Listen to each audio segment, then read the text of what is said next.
더불어민주당 원내대변인 강유정입니다. 오늘 브리핑 하겠습니다.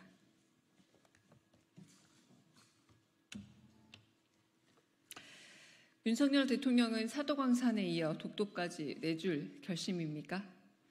급기야 이제 독도까지 내줄 기세입니다. 우리 군과 해경이 1986년부터 30년 넘게 매년 실시해온 독도 방어훈련, 동해 영토 수호훈련이 올해엔 계획조차 없습니다. 매년 2차례 실시하던 독도 방어 정례훈련은 윤 정부 출범 후 4차례나 비공개로 전환되었습니다. 그나마 정상적 실시는 지난해 12월 단 한 차례뿐이었습니다. 윤석열 외교부는 일본의 완벽한 공범입니까? 사도광산 세계유산 등재 과정에서도 거짓 홍보로 국민을 속이고 일본의 묵은 숙제를 해결해 주더니 이젠 독도 수호도 일본 눈치를 보는 겁니까? 일본 언론조차 한국 친일 정권 때문에 타협이 쉬워졌다 인정할 정도니 윤석열 정부는 친일파 부활이 국정기조입니까? 윤석열 정부는 얼차리십시오. 대일 굴종 외교로 팔아넘길 수 없는 피맺힌 선조의 아픔과 역사입니다. 적극적 친일도 모자라 국민을 속이는 종일 외교에는 그 어떤 명분도 통하지 않습니다. 독도는 독도입니다. 한국이 불법 점거 중인 다케시마라는 일본의 주장은 들을 필요도 없는 억지일 뿐입니다. 업무보고에서 독도를 빼는 해양수산부, 독도를 분쟁지역이라 말하는 국방부, 해외 안전여행 사이트에 독도를 애매하게 표기하는 외교부는 도대체 어느 나라를 대신하는 겁니까? 이대로라면 윤석열 정부에 밀정이 있는 게 아니라 윤석열 정부가 밀정 정부입니다. 일본 눈치만 보지 말고 국민 눈치를 보십시오. 독도 방어 훈련은 대한민국 수호 의지의 표상입니다.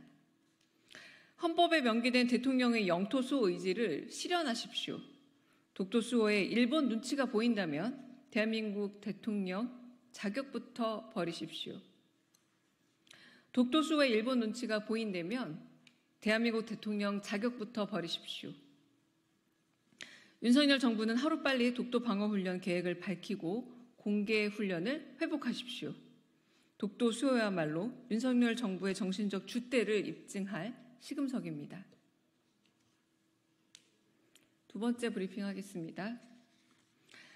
세관 마약수사 외압의 핵심 인물 조병로 경무관이 던진 전화폭탄, 문자폭탄, 그게 바로 수사 외압의 증거입니다. 세관 마약수사 외압 의혹의 핵심 인물인 조병로 경무관의 전화 릴레이, 문자폭탄이 밝혀졌습니다. 해당 사건을 수사했던 담당자 백혜룡 경정에게 지난해 11월 보낸 겁니다. 제발 한 번만 봐달라, 살려달라, 승진의 마지막 기회다라며 폭탄처럼 전화와 문자를 남긴 겁니다. 2개 급이나 위인 경무관이 아래째 급인 경정에게 수없이 전화하고 문자를 보내 봐달라고 한다면 그게 바로 수사 외압 아닙니까?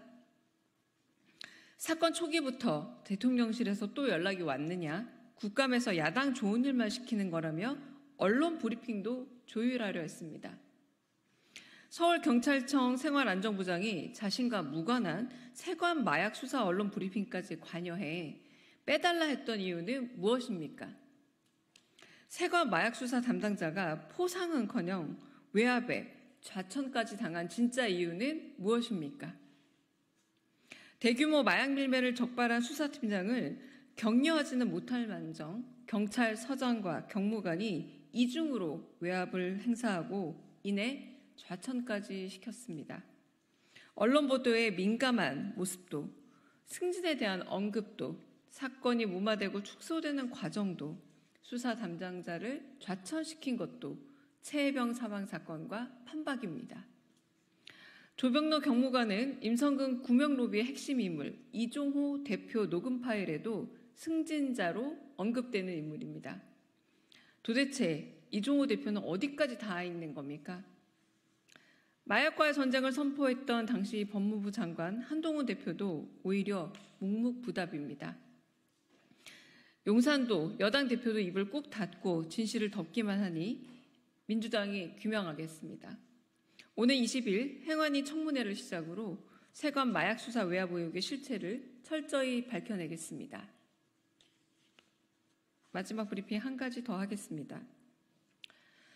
일본군 위안부 기림의 날을 맞아 피해 입으셨던 할머니들께 깊은 위로의 마음을 전합니다. 오늘은 가슴 저린 우리의 역사인 일본군 위안부 피해자를 기리는 일본군 위안부 피해자 기림의 날입니다. 1991년 8월 14일 살아있는 내가 바로 증거라 외친 고 김학순 할머니의 증언은 일본의 만행을 세상에 알려지는 계기가 됐고 일본군 위안부 피해자들께 진실을 말할 용기를 주었습니다. 기림의 날을 맞아 세상에 일본군의 만행을 최초로 외친 김학순 할머니의 용기를 기리며 위안부 피해자 할머니들께 우리가 했던 약속과 다짐을 되새깁니다. 그러나 여전히 우리는 위안부 피해자 할머니들께 했던 약속을 지키지 못하고 있습니다. 일본은 여전히 반성과 사죄를 거부하고 있고 윤석열 정부는 일본의 공범을 자처하고 있습니다. 지금도 일본은 위안부뿐만 아니라 군함도와 사도광산에서 자행된 강제 동원을 인정하지 않는 뻔뻔함을 보이고 있습니다.